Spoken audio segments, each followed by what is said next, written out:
Hi ಎಲ್ರಿಗೂ ನಮಸ್ಕಾರ. ನಾನು ನಿಮ್ಮ ರಮ್ಯಾ ಗಿರೀಶ್. ಇವತ್ತಿನ ರೆಸಿಪಿ ಬಂದು ವೆಜ್ ಫ್ರೈಡ್ ರೈಸ್. ಈಸಿಯಾಗಿ ಕ್ವಿಕ್ಕಾಗಿ ಮಾಡೋದನ್ನ ನಾನು ಹೇಳ್ಕೊಡ್ತಾ ಇದ್ದೀನಿ. ನಿಮಗೆ ಹೋಟೆಲ್ ಸ್ಟೈಲ್ ಅಥವಾ ರೋಡ್ ಸೈಡಲ್ಲಿ ಮಾಡೋ ಥರ ಫ್ರೈಡ್ ರೈಸು ನೀವೇನಾದರೂ ಟ್ರೈ ಮಾಡಬೇಕಂತ ಇದ್ದರೆ ಈ ಥರ ಒಂದು ಸತ ಟ್ರೈ ಮಾಡಿ ನೋಡಿ, ತುಂಬ ಚೆನ್ನಾಗಿರುತ್ತೆ. ಯಾರೆಲ್ಲ ನನ್ನ ವಿಡಿಯೋ ನೋಡ್ತಾ ಇದ್ದೀರಾ ಪ್ಲೀಸ್ ಸಬ್ಸ್ಕ್ರೈಬ್ ಮಾಡೋದನ್ನ ಮರಿಬೇಡಿ. ಬನ್ನಿ ಈಗ ಹೇಗೆ ಮಾಡೋದು ಅಂತ ನೋಡೋಣ. 5 to 6 ಸ್ಪೂನಷ್ಟು ನಾನು ಎಣ್ಣೆ ತೊಗೊಂಡಿದ್ದೀನಿ. ಅದು ಕಾದಾದಮೇಲೆ ನಾನು ಇಲ್ಲಿ ಒಂದು 2ರಿಂದ 3 ಮೀಡಿಯಮ್ ಸೈಜ್ ಈರುಳ್ಳಿನ ಉದ್ದಕ್ಕೆ ಕಟ್ ಮಾಡಿಕೊಂಡು ನಾನಿಲ್ಲಿ ಹಾಕೋತಾ ಇದ್ದೀನಿ. ಇದನ್ನು ಈಗ ಸ್ವಲ್ಪ ಕಲರ್ ಚೇಂಜ್ ಆಗೋವರೆಗೂ ನಾವು ಫ್ರೈ ಮಾಡ್ಕೋಬೇಕು. ಈ ಥರ ಆದರೆ ಸಾಕು. ಈಗ 1 ಸ್ಪೂನಷ್ಟು ಶುಂಠಿ ಬೆಳ್ಳುಳ್ಳಿ ಪೇಸ್ಟ್. ಇದು ಅಷ್ಟೇ, ಹಸಿ ವಾಸನೆ ಹೋಗೋವರೆಗೂ ನಾವು ಸ್ವಲ್ಪ ಫ್ರೈ ಮಾಡ್ಕೋಬೇಕಾಗುತ್ತೆ. ತುಂಬ ಫ್ರೈ ಮಾಡೋ ಅವಶ್ಯಕತೆ ಇಲ್ಲ, ಸ್ವಲ್ಪ ಹಸಿ ವಾಸನೆ ಹೋಗುವಷ್ಟು ಫ್ರೈ ಮಾಡಿಕೊಂಡ್ರೆ ಆಗುತ್ತೆ. ತುಂಬ ಫ್ರೈ ಮಾಡಲಿಕ್ಕೆ ಹೋಗಬೇಡಿ, ಇಷ್ಟಿದ್ರೆ ಸಾಕು. ನೆಕ್ಸ್ಟ್ ಒಂದು ಹಾಫ್ ಬೌಲಷ್ಟು ಬೀನ್ಸ್ ಹಾಕೋತಾ ಇದ್ದೀನಿ. ಹಾಗೆ ಈ ಥರ ಉದ್ದು ಕಟ್ ಮಾಡ್ಕೊಂಡಿರೋ 2 ಸಣ್ಣ ಕ್ಯಾರೆಟ್ ಹಾಕೋತಾ ಇದ್ದೀನಿ. ಇದೇ ಥರ ನೀವು ಕಟ್ ಮಾಡ್ಕೊಳ್ಳಿ, ಯಾಕಂದರೆ ಬಾಯಿಗೆ ಸಿಗಬೇಕು. ಕ್ಯಾರೆಟು ಬೀನ್ಸ್ ಗಟ್ಟಿ ಇರೋದ್ರಿಂದ ಒಂದು 3 to 4 ಮಿನಿಟ್ಸ್ ನಾವು ಕುಕ್ ಮಾಡ್ಕೋಬೇಕಾಗುತ್ತೆ. ಹಾಫ್ ಕುಕ್ ಮಾಡಿದ್ರೆ ಸಾಕು. ಈಗ ನಾನು ಸ್ಪ್ರಿಂಗ್ ಆನಿಯನ್ ಹಾಕೋತಿದ್ದೀನಿ, ಅದು ಆಪ್ಷನಲ್, ಇದ್ದರೆ ಹಾಕ್ಕೊಳ್ಳಿ, ಇದ್ದರೆ ಚೆನ್ನಾಗಿರುತ್ತೆ. ಇದನ್ನು ಸ್ವಲ್ಪ ಫ್ರೈ ಮಾಡ್ಕೊಳ್ಳೋಣ. ಹಾಗೆ ಈಗ ನಾನು ನೆಕ್ಸ್ಟು 1 ಕಪ್ ಎಲೆಕೋಸು ತೊಗೊಂಡಿದ್ದೀನಿ, ಕ್ಯಾಬೇಜ್, ಒಂದು ಹಾಫ್ ಕಪ್ಪಷ್ಟು ಕ್ಯಾಪ್ಸಿಕಮ್ ತೊಗೊಂಡಿದ್ದೀನಿ. ಈಗ ಚೆನ್ನಾಗಿ ಫ್ರೈ ಮಾಡ್ಕೊಳ್ಳೋಣ. ತುಂಬ ಬೇಯಿಸೋ ಅವಶ್ಯಕತೆ ಇಲ್ಲ, ಒಂದು ಅರ್ಧ ಕುಕ್ ಆದರೆ ಸಾಕು. ತುಂಬ ಬೆಂದೋದ್ರೆ ಮೆತ್ತೆ ಸಿಕ್ಕಿದ್ರೆ ಚೆನ್ನಾಗಿರಲ್ಲ, ಸ್ವಲ್ಪ ಬೆಂದರೆ ಸಾಕಾಗುತ್ತೆ. ಇಷ್ಟಾದರೆ ಸಾಕಾಗುತ್ತೆ. ಈಗ ನಾನು ರುಚಿಗೆ 1 ಸ್ಪೂನ್ ಸಾಲ್ಟ್ ಹಾಕೋತಾ ಇದ್ದೀನಿ.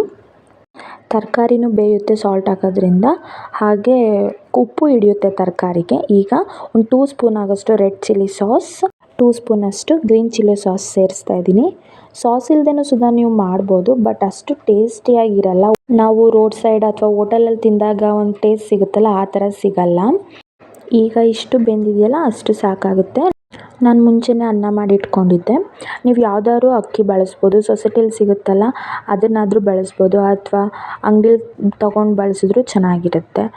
ಬಾಸುಮತಿನೂ ಸುಧಾ ಬಳಸ್ಬೋದು. ನಾನೀಗ ಅಂಗಡಿಲಿ ಸಿಗುತ್ತಲ್ಲ ಆ ಅಕ್ಕಿನ ಬಳಸ್ಕೊಂಡಿದ್ದೀನಿ. 2 ಲೋಟ ಅಕ್ಕಿಯನ್ನು ಹಾಕ್ಕೊಂಡಿದ್ದೆ.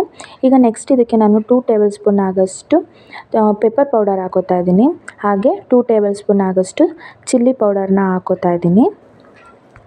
ನಿಮ್ಗೆ ಖಾರ ಜಾಸ್ತಿ ಬೇಕು ಅಂತ ಅಂದರೆ ಇನ್ನೂ 1 ಸ್ಪೂನ್ ಆ್ಯಡ್ ಮಾಡ್ಕೋಬೋದು. ಹಾಗೆ 1 ಸ್ಪೂನಷ್ಟು ನಾನು ವಿನಿಗರ್ ಹಾಕೋತಾ ಇದ್ದೀನಿ.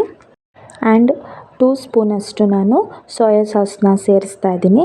ತುಂಬ ಹಾಕ್ಲಿಕ್ಕೆ ಹೋಗಬೇಡಿ, ಕಪ್ಪಾಗಿಬಿಡುತ್ತೆ, ಟೇಸ್ಟು ಅಷ್ಟು ಚೆನ್ನಾಗಿರೋದಿಲ್ಲ. 2 ಸ್ಪೂನ್ ಅಷ್ಟು ಹಾಕಿದ್ರೆ ಸಾಕು. ಈಗ ಇದಕ್ಕೆ ನಾನು ನೂಡಲ್ಸ್ ಮಾಡಬೇಕಾದ್ರೆ ಒಂದು ಮಸಾಲೆ ಬರುತ್ತಲ್ಲ, ಆ ಮಸಾಲೆ ಪೌಡರ್ನ ನಾನು ಹಾಕ್ತಾಯಿದ್ದೀನಿ. ಇದನ್ನು ಇದ್ದರೆ ಹಾಕ್ಕೊಳ್ಳಿ, ಇಲ್ಲಾಂದರೆ ಸ್ಕಿಪ್ ಮಾಡ್ಕೋಬೋದು.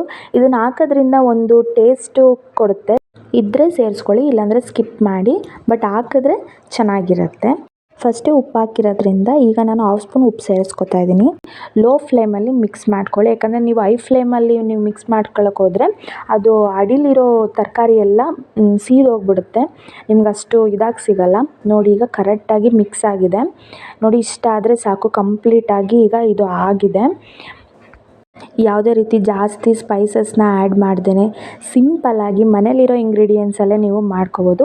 ಫೈನಲಾಗಿ ಈಗ ನಾನು ಲಾಸ್ಟಲ್ಲಿ ಕೊತ್ತಂಬರಿ ಸೊಪ್ಪನ್ನ ಸೇರಿಸ್ತಾ ಇದ್ದೀನಿ. ಈಗ ಇನ್ನೊಂದು ಸತ ನಾವು ಮಿಕ್ಸ್ ಮಾಡ್ಕೊಳ್ಳೋಣ. ಈಗ ನೋಡಿ ಇದು ಫೈನಲಾಗಿ ರೆಡಿ ಆಗಿದೆ.